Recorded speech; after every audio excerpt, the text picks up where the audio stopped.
Aujourd'hui, je partage avec vous quelques conseils d'entretien pour l'orchidée Miltoniopsis.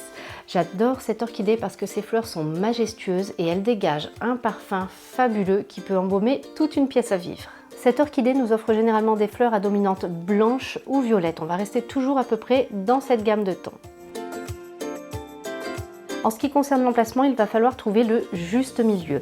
Le Miltoniopsis aime bien de la lumière, mais ni trop ni trop peu. On va donc lui trouver un emplacement lumineux, mais si elle est assez proche d'une fenêtre, on va tamiser les rayons du soleil d'un voilage. Cette orchidée va aussi nous parler. Si elle reçoit trop de lumière, son feuillage aura tendance à virer au rouge. Dans ce cas-là, éloignez-la de la source d'éclairage ou bien changez-la de pièce. Question température, elle sera bien entre 18 et 22 degrés.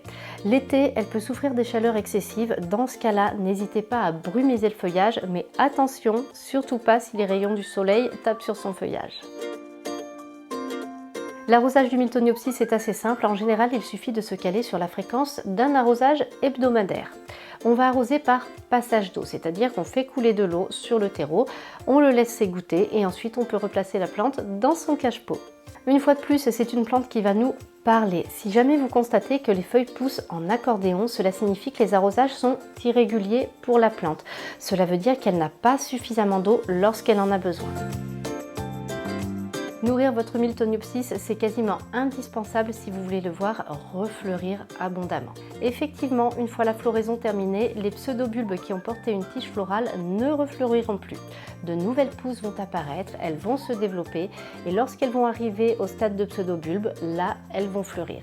Il est donc très important de soutenir la croissance de ces nouvelles pousses. Pour cela, l'engrais orchidée hors brun est tout à fait adapté. C'est un engrais qu'on va diluer dans l'eau à raison d'un demi-bouchon pour 1 litre d'eau. On va l'appliquer une fois toutes les 2 semaines après l'arrosage. Le Miltoniopsis est une orchidée qu'on peut nourrir quasiment toute l'année. On va juste cesser la fertilisation entre décembre et février puisqu'il y a beaucoup moins de lumière et à ce moment-là, il n'en a pas besoin. En suivant ces conseils, vous devriez arriver à prolonger la floraison de votre Miltoniopsis lorsque vous l'achetez et à le faire refleurir.